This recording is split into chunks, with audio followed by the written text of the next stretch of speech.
Hello, thanks for joining me. I've gathered together all the mallets in my workshop. So quite a lot that I've acquired over the years. You certainly don't need a lot of mallets like this, but you do need one or two. It's a very useful tool to the woodcarver. Let's have a look at what I've got here. You can see the basic shape is sort of very similar. We have essentially a round, slightly conical head and a comfortable handle. The head is flat so that they do sit upright on the bench like that. And this round shape, that's a European style of mallet. Different cultures use different shapes, and that's absolutely fine as long as it works. And this conical shape is very good for the actual for the striking as opposed to parallel. So that's a basic shape. Now when it comes to materials, there are three different sorts of materials. You can have the traditional wooden mallet like these here. These are generally made of a very dense wood, Lignum Vitae. This is one I've made from an old bowls ball, and in my book Woodcarving Tools and Materials I'll show you how to turn one of these on a lathe. This is very dense and very robust, and if you're making one you do need to choose a wood that's very hard. Beech is another option. This is a little beech mallet.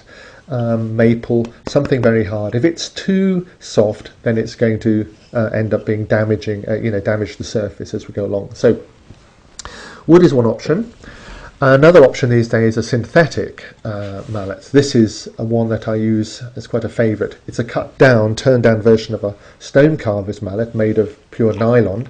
That's very good. Or you can get rubber ones and these synthetic material ones.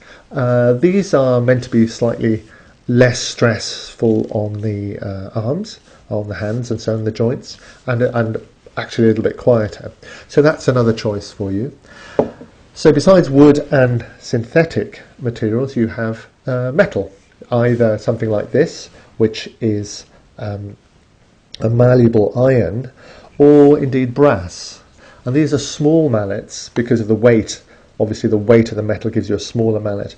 They're called dummy mallets, and they're used in a different way, have a different application to the normal size mallet like this. So you probably are looking at a big size mallet and a smaller dummy mallet at some point, but I'm going to go into the how to use a mallet and the techniques of it a little later in the next lesson. I'd like to talk to you about the weight of mallets. It's a very important factor, probably the most important factor to consider when you buy a mallet. There are two things you need to bear in mind, one of which is what you want to do with the mallet. The second thing is yourself as the carver, what you're capable of, what your body's like. This mallet here represents what I call the sort of middle of the road. It's 20 ounces, about 500 grams, something like that. And you can do a lot of work with a mallet like this. And if you don't know what sort of weight you want, this is a good one to start with. If you look here, this is probably my favourite mallet, and I'll tell you about the repair in a minute. This is the same weight but is as this one, but is a lighter wood. And of course as the wood gets lighter, so the size gets bigger. There's a bigger diameter. And if you look at these metal ones, you might think this is the sort of mallet to buy straight away. It looks great, but actually it's, as I'll show you in the next lesson, it's used in a different way, and it wouldn't be the first mallet you would buy if you don't have one. So putting those to one side for the moment, this sort of a 20 ounce mallet would be a good one to start with. If you go bigger, like this one, this is about twice the weight. This is really much more stressful to use, and I would be using this for pounding out a big sculpture gouge, removing wood when I'm creating some sort of big carving.